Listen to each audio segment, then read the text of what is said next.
Guys, what's happening? This is my post-ride review of the Royal Enfield Continental GT. It's got a 650cc air and oil-cooled parallel twin making 47 horsepower and 38 pound-feet of torque. This motorcycle checks in at a wet weight of 465 pounds, but it certainly doesn't feel like it weighs that much. It feels like it weighs a lot less. It retails for only $6,349, which is pretty surprising to me. This old school charm, this old school riding experience can be yours for very little money. And when you compare this motorcycle to other contemporaries of its kind, it's an outright steal. But let's focus on the Continental GT, and then I'll compare it with a bike that I think that it could go head to head with in the marketplace. So when I first had the opportunity to ride this motorcycle, I was pretty excited because for me, the Royal Enfield Continental GT offers up the only true, real, old school cafe style racer riding experience, in that it doesn't have any kind of rider aids. It doesn't have any real technology aside from a gas gauge and fuel injection for that matter. There's not anything other than a riding experience to enjoy with this bike, and that is the thing that attracted me to this bike the most.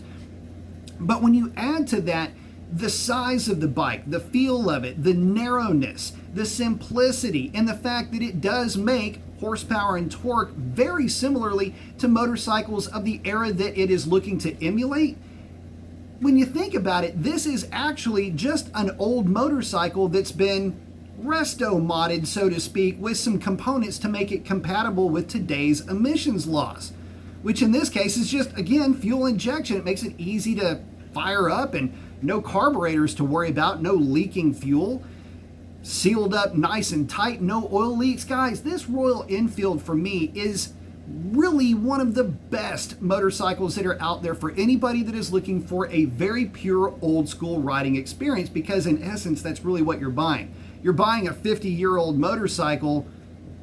It's just, you don't have to worry about fixing it up, if that makes any sense. There's no restoration needed here.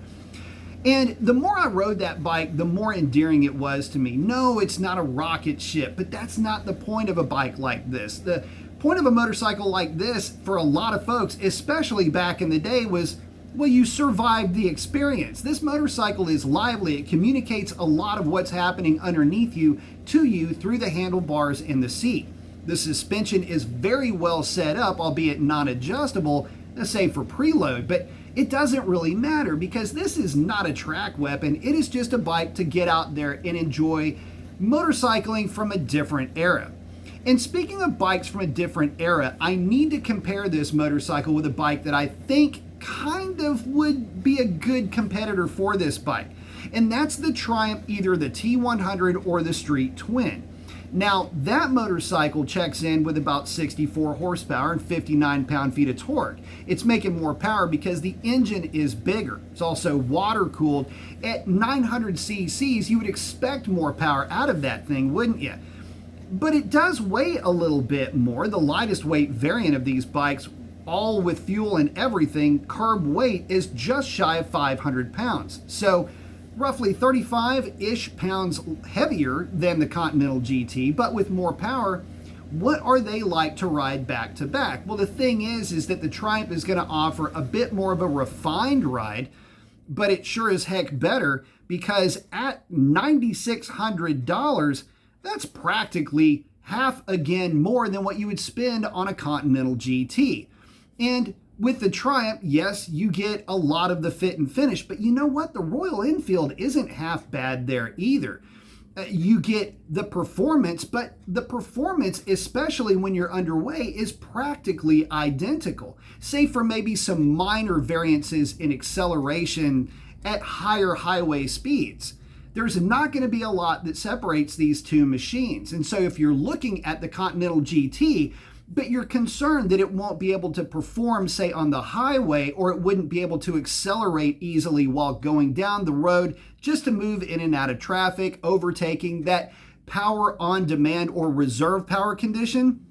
Guys, I got to tell you, the Continental GT even surprised me a little bit with how it did so much better than my expectations. See, I didn't think really much of this motorcycle in terms of power or performance or riding experience in general. But after getting off of that bike, it's one of the few bikes that I wanted to jump right back on and go back out and go riding again. And for me, that's really the best compliment that I can give a machine. And it's a compliment that I've only given one other bike of late, and that was the Triumph Scrambler 900. So when it comes to comparisons, yes, it compares well with its contemporaries, but you get a unique old school riding experience for a bargain price. It looks the part too. No skimping on design here, guys.